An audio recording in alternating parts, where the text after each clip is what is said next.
Lucas quietly informed Ren of a plot against the Duke. He revealed that Lord Eldry had been working with outside enemies to betray the city. The revelation shocked the room, and all eyes turned to Eldry, who was frozen with fear. Lucas was about to elaborate, but Ren interrupted sharply. He accused Lucas of slandering Eldry and said he had been lenient enough.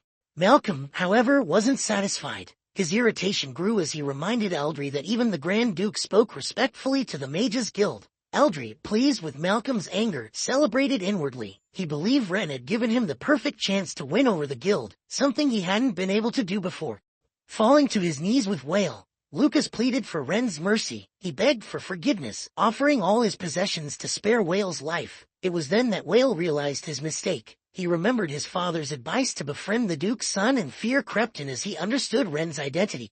Ren, irritated, admitted it might reflect reality but stated he intended to change it. He declared that starting in Islan, he would show that mages were no different from ordinary humans. Malcolm, deeply insulted, gave an ultimatum. He demanded Ren retract his statement or face the Mages Guild's anger. Whale, still unaware of Ren's identity, laughed and mocked further. Just as Whale was about to reveal Lucas's identity, his father cut him off sharply. Lucas, now desperate, scolded Whale, calling him a disobedient son. He ordered Whale to kneel before Ren, and when his son hesitated, Lucas forced him down. Ren looked at the paper and calmly explained that it was related to the dam construction project. He saw no connection between the notice and any insult to the guild. Malcolm disagreed, accusing Ren of blatant provocation. He argued that excluding mages disrespected the guild and its members. Ren was surprised that mages were interested in manual labor jobs. Still angry, Malcolm warned that if no reasonable explanation was given, all mages in the guild would refuse to serve him.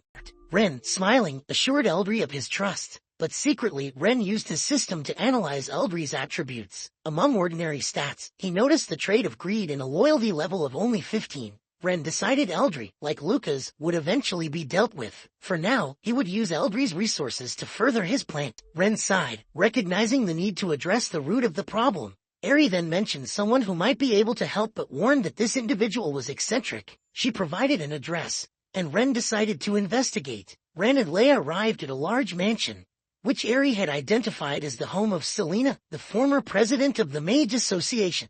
Ren turned to Lillian and calmly explained the situation.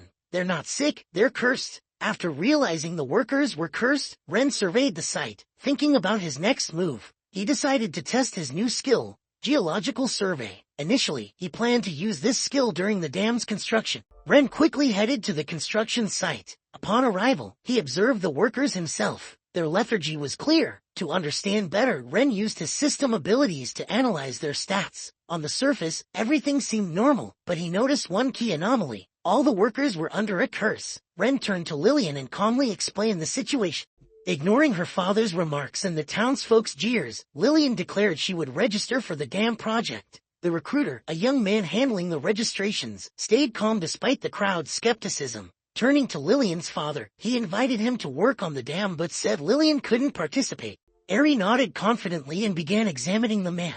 Closing her eyes briefly, she reopened them with a golden glow, scanning him intently. After a moment, she confirmed Ren's suspicion and began the treatment. Summoning a glowing sphere of light, she directed it into the man's body, expelling the dark energy. He explained that Ren had arranged for workers' families to stay in dormitories for the duration of the project. Seeing the father's confusion, the recruiter clarified that the dormitories were temporary housing units for families involved in the dam's construction. Once the project was completed, families could return to their original homes. Moved by such generosity, Lillian's father was deeply touched. Lillian had tried to encourage them, reminding them of the generous benefits Lord Ren had provided, but her words didn't help. The workers insisted that their fatigue wasn't intentional. They genuinely lacked the strength to work. Some speculated that their bodies weren't used to the labor after being inactive for so long. Eri examined the crystal carefully, identifying it as a magic crystal infused with a significant amount of magical energy. She explained that such energy was often used for casting curses. However, she clarified that this particular curse was more of a prank, designed to cause fatigue rather than serious harm. The square descended into chaos as people scrambled to register, eager for the opportunity. Meanwhile, in his office, Ren was reviewing updates from the system. A notification suddenly popped up. Congratulations! You have received the lithium battery blueprint from the newbie gift pack. Suddenly, Leia sensed danger and swiftly pulled Ren aside. Moments later, an explosion erupted from the upper floor of the mansion, sending smoke and debris into the air. Ren, startled, demanded to know what was happening. From the smoke, a stunning woman emerged, her voice filled with frustration. Ren's confidence grew as he turned to Selena and declared his plans to revolutionize the Mages Guild. He referred to them as potential power banks and explained his vision for their magical abilities. Selena, intrigued, asked if Ren himself could use lightning magic. Ren didn't deny it. Selena, skeptical and irritated, brushed him off, claiming her research was far too complex for someone like him to solve. Remaining composed, Ren assured her he was serious. He promised to help her create the magical device, asking for her support in return. Intrigued but doubtful, Selena finally agreed, setting a condition. Ren proposed to Eri that they work together to control the food supply and ensure fair pricing. He explained that by pooling their resources and influence, they could stabilize the market and protect the people from exploitation. Ren proposed working together on a larger plan, one that would address the root of the crisis and prevent further exploitation by the merchants. Ren smiled at her guarded demeanor, suggesting she relax and not be so tense about discussing cooperation. He then casually mentioned that he knew she was an elf. Harry, though deeply concerned that Ren had discovered her true identity, maintained her composure and denied it, insisting that an elf couldn't possibly be living in a human city. Ren, satisfied, stepped forward to check the charge level. The battery was at 87% capacity. Internally, he marveled at Selena's strength. She had charged nearly the entire pack, enough to power an electric car for over 3,000 kilometers. Selena's voice rose in anger as she confronted Malcolm, accusing him of daring to challenge the authority of the Grand Duke's household. Her words carried a sharp edge as she questioned whether he was planning a rebellion. Malcolm, visibly shaken, stammered nervously, denying any such intention. Malcolm, trembling, quickly relented. He admitted to summoning all the mages from the guild and inciting their anger by claiming that young Master Ren had disrespected them. He confessed to instructing the mages to craft curse-infused crystals and using teleportation magic to plant them underground at the construction site.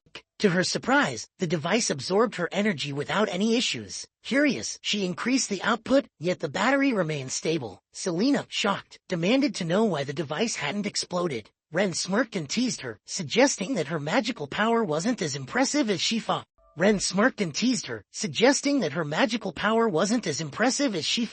Infuriated, Selena unleashed her full strength. Even at maximum output, the battery pack held steady, showing no signs of damage. Selena was left speechless at how much power the device could contain and how effortlessly Ren had built it. Ren hinted at possessing a magical device even more powerful than the battery pack and promised to show her a world where magic was accessible to all if she agreed to help him. Selena, both baffled and curious, couldn't imagine such a possibility, but decided to continue working with him.